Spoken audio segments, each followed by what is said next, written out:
Praise the lord. ప్రభువైన అయిన యేసుక్రీస్తు నామంలో మీ అందరికీ మా హోసన్నా మినిస్ట్రీస్ తరపున హృదయపూర్వకమైన వందనాలు తెలియపరుస్తున్నాను. ప్రభు మిమ్మల్ని దీవించి ఆశీర్వదించును గాక. ప్రియులారా, పరిశుద్ధ గ్రంథంలో జెఫన్యా గ్రంథం 2వ అధ్యాయం 3వ వాక్యాన్ని నేను చదువుతున్నాను. దేశములో సాత్వికులై ఆయన న్యాయ విధులను అనుసరించు సమస్త దీనులారా, యెహోవాను వెదకుడి. మీరు వెదకి వినయము గలవారై నీతిని అనుసరించిన ఎడల ఒకవేళ ఆయన ఉగ్రత దినమున మీరు దాచబడుదురు. పిల్లలు చూడండి, ఇక్కడ చక్కటి ఆలోచన కానివ్వండి, హెచ్చరిక కానివ్వండి, ఈ వాక్యంలో మనం చూస్తాము. అదేంటంటే, మీరు ఆయనను వెదకండి, ఆయనను అనుసరించండి, తద్వారా ఆయన ఉగ్రత దినమందు మిమ్మల్ని ఆయన దాచును. పిల్లలు చూడండి, ఈరోజు ప్రపంచపు పరిస్థితి బహుభయంకరంగా ఉంది. తెగుళ్ళు, మరణాలు, ఆపదలు, విపత్తులు ఇవి ఒకవైపు మనల్ని వేధిస్తూ ఉన్నాయి. మరోవైపు శత్రువుల యొక్క దాడులు, దేశం యొక్క పరిస్థితులు, ఇవన్నీ మనం వింటున్నప్పుడు ధైర్యం చెడిపోయే పరిస్థితులు మనం చెవులారా వింటున్నామండి. ఇవి మనల్ని విభ్రాంతిపరిచి మనల్ని పిరికి వాళ్ళనుగా చేయడం కాదు. కానీ ఒకటి మాత్రం వాస్తవం, మనము ఆయనను వెదకి ఆయనను అనుసరించిన ఎడల ఒక సంతోషకరమైన వార్త ఏంటంటే, ఆయన మనలను దాచును అనే మాట మనకెంతో ఊరటను కలిగిస్తుంది. ఎందుకంటే ఆ సర్వశక్తి కలిగిన దేవుడు మనను దాచినప్పుడు ఏ అపాయము మన దరికి రాలేదు, ఏ కీడు మనల్ని సమీపించలేదు, ఏ భయము మనల్ని కలవరపరచలేదు. సురక్షితమైన జీవితాన్ని మనం పొందుకోగలుగుతామనే విషయాన్ని మనం గుర్తించాలి. చూడండి, మనము మన శక్తి చేత మనం కాపాడబడాలి అని అనుకోవడం వెర్రితనం అండి. ఎందుకంటే మనకున్న ఆలోచనలు కానివ్వండి, మనకున్న దూరదృష్టి కానివ్వండి, అది అల్పమైనదిగా ఉంటుంది. కానీ దేవుడు మనల్ని దాచినప్పుడు, కాపాడినప్పుడు ఆ జీవితపు అనుభవం అది ఎంతో ఆశీర్వాదకరంగాను క్షేమకరమైనటువంటి అనుభవాలలో ప్రియులారా కనిపిస్తుంది. దానిని మనం అపేక్షించాలి. ఆయన ఎలా దాచి కాపాడుతాడు అనంటే, లేఖనాల్లో మనం చదువుతాము. కీర్తనల గ్రంథం 17వ కీర్తన 9వ చరణాన్ని మనం చదివితే, ఒకడు తన కనుపాపను కాపాడుకొనున్నట్లు నన్ను కాపాడుము, నన్ను లయపరచుగోరు దుష్టులను పోగొట్టి కాపాడుము, నన్ను చుట్టుకొను నా ప్రాణ శత్రువుల చేత చిక్కకుండను, నీ రెక్కల నీడ క్రింద నన్ను దాచుము. ప్రియులారా, ఈ మాటలు మనం చదువుతున్నప్పుడే ఈ కీర్తనకారుడు ఎంత విపత్కరమైన పరిస్థితుల్లో ఉన్నాడు అనేది మనం ఇట్టే గుర్తుపట్టగలమండి. ఆశ్చర్యమైన కొన్ని మాటలు మనం ఇక్కడ చదువుతామండి. అదేంటంటే, నన్ను లయపరచుగోరు దుష్టులు 1, 2 నా ప్రాణ శత్రువుల చేత. సహజంగా మనం నా ప్రాణమిత్రులు అని చెప్తుంటామండి. అంటే నా ప్రాణానికి అంటుకొని ఉన్న మిత్రులు, స్నేహితులు, ప్రాణ స్నేహితులు అంటుంటాము. కానీ ఇక్కడ ఈ కీర్తనకారుడు అంటాడు, నా ప్రాణ శత్రువులు అంటే నా ప్రాణాన్ని అంటుకుని ఉన్న శత్రువులు. బహుభయంకరమైన పరిస్థితి అండి. ఏదో సాదాసీదాగా పొగరుబోతు మాటలు మాట్లాడడం, నీ అంతు చూస్తాను అని బెదిరించడం, ఇలాంటి మాటలు మనం వింటుంటాము. కానీ లయపరచగోరు శత్రువులు అంటే వీడిని ఎలాగైనా మట్టి చేసేయాలి కంతే, వీడిని భూతల మీద ఉంచకూడదు అని కంకణం కట్టిన కఠినాత్ములు అన్నమాట. వీళ్ళు ప్రాణశత్రువులట. నాకు ఆ మాట ఒక ఆశ్చర్యాన్ని కలిగించిందండి. ప్రాణశత్రువుల చేత అనే మాట. ఎందుకంటే నా ప్రాణాన్ని అంటుకుని ఉన్నారు ఈ శత్రువులు. ఏదో నిన్నటి రోజున, మొన్నటి రోజున, పోయిన సంవత్సరం, అటుపోయిన సంవత్సరం అని కాదు. నా ప్రాణాన్ని అంటుకొని నన్ను ప్రాణం తీయాలని కంకణ కట్టిన ఈ కఠినాత్ములైన ఈ శత్రువుల చేతికి నేను చిక్కకుండా నీ రెక్కల క్రింద నన్ను దాచుము. ఎందుకంటే వాళ్ళ కంట పడ్డానంటే ఇక అయిపోయింది చరిత్ర. నీ రెక్కల క్రింద. చూడండి, కోడి తన రెక్కల క్రింద తన బిడ్డల్ని చేర్చుకుంటుంది. మనం గుర్తించలేమండి. ఎందుకంటే ఆ రెక్కల క్రింద ఆ కోడి పిల్లలు అలా ఒదిగిపోతాయి. ఆ కోడి కూడా ఆ శరీరంలోనికి ఆ పిల్లల్ని చేర్చుకున్నట్లుగా అంతగా కవర్ చేస్తుంది, కప్పి ఉంచుతుంది. ఈ కీర్తనకారుడు అంటాడు, నన్ను ఒక వ్యక్తి తన కనుపాపను ఎలాగైతే కాపాడుకుంటాడో. పురుల ఎంత బాధ దృక్పథమైన మాటతో మరి ఈ కీర్తన రాశాడో చూడండి. తన కనుపాపను ఒక వ్యక్తి ఎలా కాపాడుకుంటాడో అలాగూ నన్ను కాపాడు నాయన. నన్ను చుట్టుముట్టి ఉన్న పరిస్థితులు అలాంటివి, నా ఎదుట నిలిచిన విపత్కరమైన అనుభవాలు అలాంటివి. ఈ క్షణం నేను బ్రతికి ఉన్నానంటే కేవలం నీ కృప. మరో క్షణం ఏమవుతుందో అర్థం కాని అయోమయంలో నేను బ్రతుకుతున్నాను. పరిస్థితుల ప్రభావాలలో నేను చేజిక్కిపోయి ఉన్నాను. ఈ సందర్భంలో నీ రెక్కల నీడ చాచి నన్ను దాచకపోతే నేను కాపాడబడలేను. నిజమే నా ప్రియ సహోదరులారా, ఒక వ్యక్తి కనుపాపను ఎలా కాపాడుకుంటాడు చూడండి. ఏదైనా దుమ్ము ధూళి మన కంటి మీద పడుతుంది అనంటే వెంటనే కనురెప్ప కనుపాపని కప్పేస్తుందండి. కనురెప్పకి మనం ఆర్డర్ ఇవ్వాల్సిన అవసరం లేదు. ఒక లైట్ వెలగడానికి మనం స్విచ్ వేస్తే కదా లైట్ వెలుగుతుంది. కానీ కనురెప్పకి మనమేం స్విచ్ ఆన్ చేయని అవసరం లేదు. లేకపోతే మనం ఆర్డర్ ఇవ్వాల్సిన అవసరం లేదు. దుమ్ము వస్తుంది, ధూళి వస్తుంది, కనురెప్ప కనుపాపను కాపాడుకో అని చెప్పాల్సిన అవసరం లేదు. ఆ కను రెప్ప పాటు చూడండి. కొంచెం ఏదైనా మన కంటికి కనబడని ధూళి ఏదైనా కంటి మీద పడుతుంది అనగానే ఆ కను రెప్ప కనుపాపను కాచేస్తుంది కదా. ఆ రీతిగా నీవు నన్ను కాపాడాలయ్యా. నీ రెక్కల క్రింద. ప్రియమైన దేవుని బిడ్డలారా, ఆయన రెక్కల క్రింద మనకు అంత సురక్షితం ఉంది.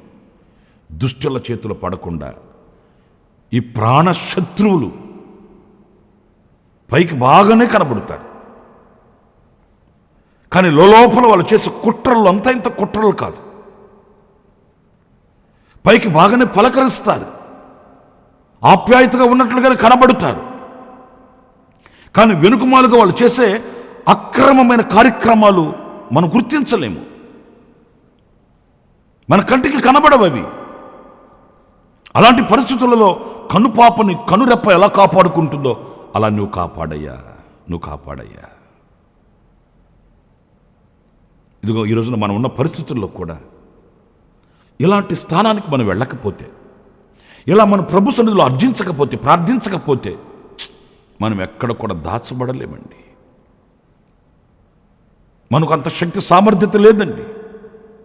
ఆ సర్వశక్తి కలిగిన దేవుడు కనికరించి కృప చూపించి ఆయన రెక్కల క్రింద మనల్ని దాచకపోతే మనకు ఆశ్రయమే లేదండి.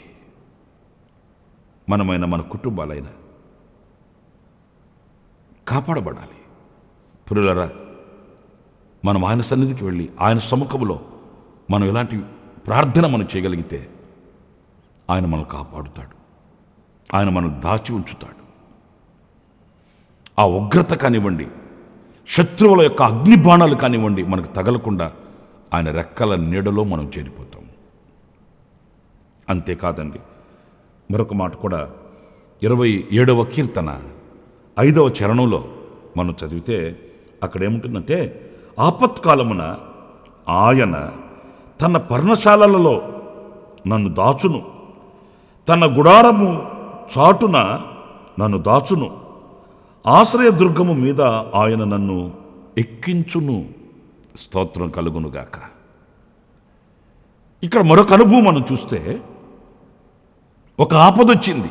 అది ఏ మార్గంలోనైనా రావచ్చు, ఏ విధంగానైనా ఉండవచ్చు. ఆపద అనేది ఒక విధంగానే రాదండి. ఆర్థికంగా ఉండవచ్చు, ఆరోగ్యపరంగా ఉండవచ్చు, కుటుంబ పరంగా ఉండవచ్చు, వ్యాపారాలలో, వ్యవసాయాలలో, చేతి పనులలో, ఏ విధముగానైనా ఒక ఆపద రావచ్చండి. ఈ విధముగానే ఆపద రావాలి అనేమీ లేదు. అయితే ఆ సందర్భాన ఆయన తన పర్ణశాలలలో నన్ను దాచును, గుడారపు చాటున మాటున ఆయన నన్ను దాచును.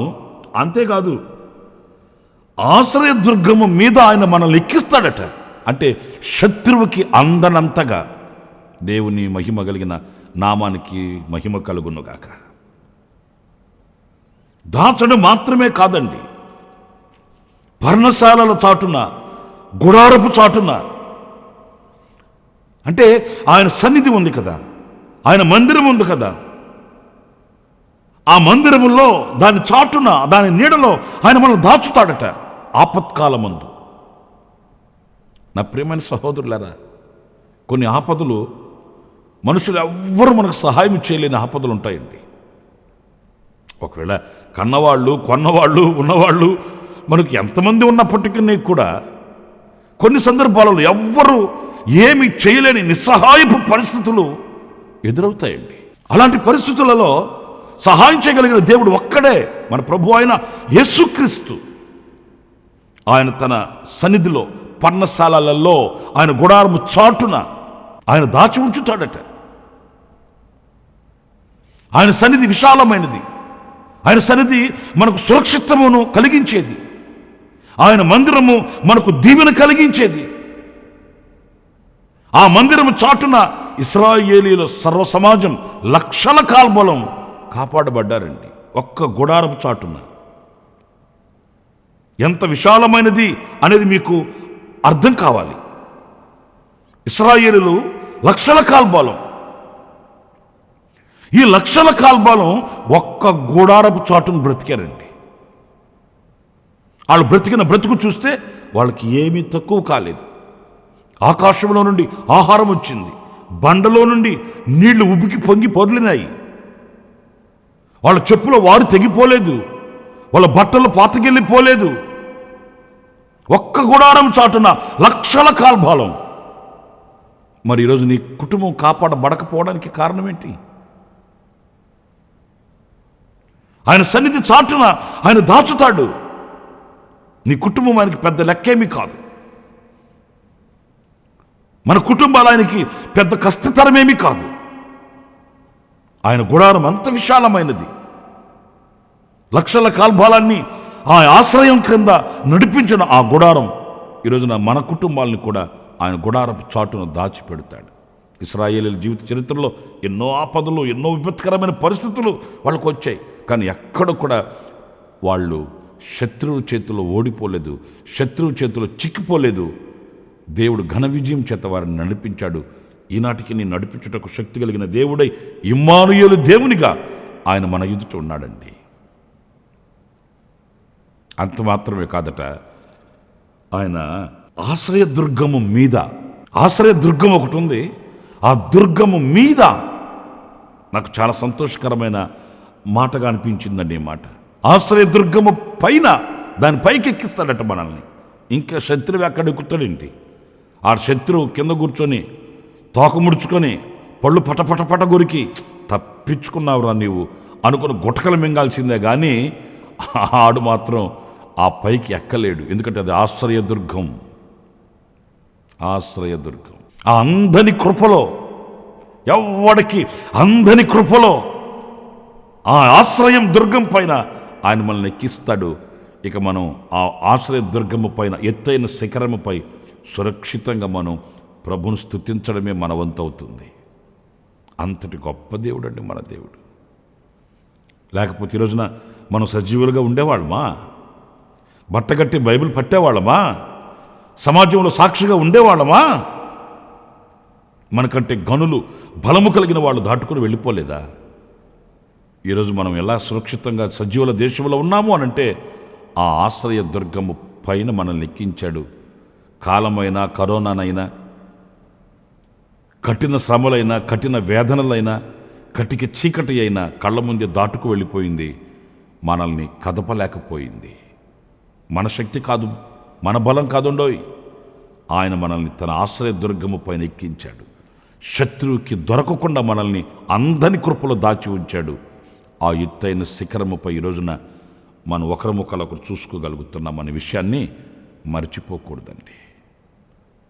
ఇంకొక మాట కూడా నేను మీకు జ్ఞాపకం చేస్తాను. యెషయా గ్రంథం 49వ అధ్యాయం 2వ వాక్యాన్ని చదివితే, నా నోరు వాడిగల ఖడ్గముగా ఆయన చేసి ఉన్నాడు, తన చేతి నీడలో నన్ను దాచి ఉన్నాడు, నన్ను మెరుగుపెట్టిన అంబుగా చేసి తన అంబుల పొదిలో మూసిపెట్టి ఉన్నాడు. స్తోత్రం కలుగునుగాక. ఇక్కడ చూస్తే ఆయన తన చేతి నీడలో, నేను మొదట చెప్పాను రెక్కల క్రింద, అది రెక్కల క్రింద, ఇక్కడ చేతి నీడలో, షాడో, నీడ. ఆయన బలమైన హస్తం అలా చాపి ఉన్నాడు. ఆ నీడలో మనల్ని దాచి ఉంచి ఉన్నాడట.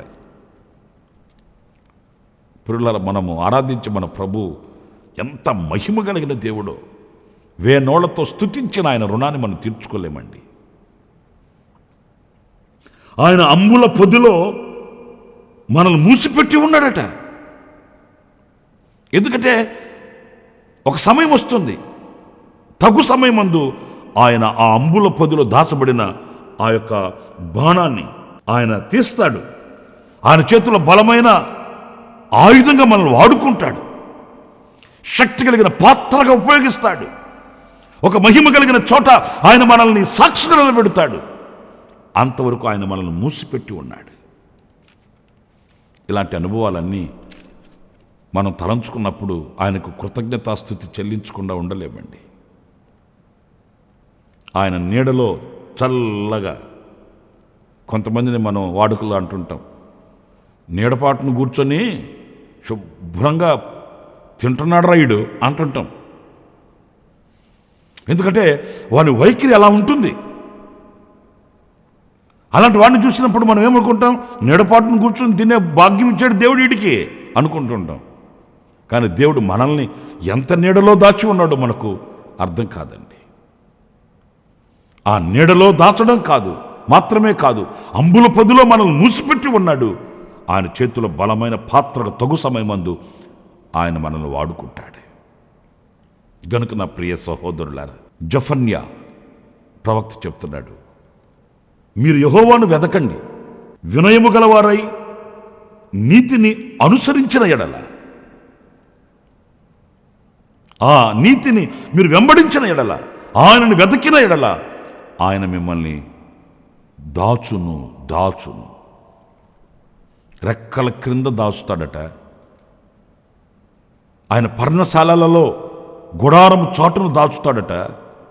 ఆశ్రయ దుర్గము పైకి ఎక్కిస్తాడట. అంతేకాదు, చేతి నీడలో దాచుతాడట. అంబుల పొదిలో దాచిపెట్టి మూసిపెడతాడట. తగు కాలమందు పత్రికగా, సాక్షిగా నిలిచే కృపని మనకు అనుగ్రహిస్తాడట. అలాంటి కృప మన దేవుడు మనందరికీ ప్రసాదించునుగాక. ఒక వ్యక్తి తన కనుపాపను కాచునట్లుగా ఆయనే మనల్ని కాపాడునుగాక. తలలు వంచండి, చిన్న ప్రార్థన చేసుకుందాం. సజీవుడైన ప్రభువా, మీకు వందనాలు. నీవు గొప్ప దేవుడవు, మహోన్నతుడవు, మహోపకారివి. మమ్మల్ని దాచి ఉంచే దేవుడవు, కాపాడే దేవుడవు నాయన. మీరు కాపాడకపోతే మేము కాపాడబడలేము. ఒక్క క్షణము కూడా మాది కాదు. నీ కృపయే నేటి వరకు మమ్మల్ని దాచింది. నీ కృపయే నేటి వరకు నడిపింది. నీ కృపయే నేటి వరకు మమ్మల్ని సజీవుల దేశంలో నిలబెట్టింది నాయన. అంతం వరకు కాపాడుటకు నువ్వు శక్తి కలిగిన దేవుడు. నిన్ను తప్ప మేము వేరొక ఆశ్రయం మాకు లేదని మరొకసారి శిరస్సు వంచి నమస్కరిస్తూ మీ పాదాల దగ్గర ఆపాదమస్తకం అంకితం చేసుకుంటున్నాము. నీ కరుణ, మీ కటాక్షం మా మీద ఉంచి తుది శ్వాస వరకు మీరు మేము ఏకమగు వరకు మీ రెక్కల క్రింద మమ్మల్ని దాచి ఉంచమని నాయనా, దుష్టులు కానివ్వండి, మా ప్రాణ శత్రువులు కానివ్వండి, మమ్మల్ని మట్టి చేయాలని, మా అంతం చూడాలని కాలు దువ్వుతున్న కఠినాత్ముల కనుల ఎదుట కానీ మీరు మమ్మల్ని దాచి ఉంచకపోతే మేము దాచబడలేము. మీరే కనుపాపవలే మమ్మల్ని కాపాడాలి ప్రభు. మమ్మల్ని, మా కుటుంబాలని, మమ్మల్ని, మా సంఘాలని, ప్రభువా మమ్మల్ని, మా సహోదరులను ఒక్కొక్కరిని మీ పాద సన్నిధికి అప్పగించుకుంటున్నాము. మీ దయగలిగిన రెక్కల నీడలో దాచి భద్రపరిచి మీ నామ ఘనత కొరకు మమ్మల్ని సాక్షులుగా వాడుకొనమని యేసు ప్రశస్త నామములో ప్రార్థన చేసి వేడుకొనుచున్నాను తండ్రి. ఆమేన్.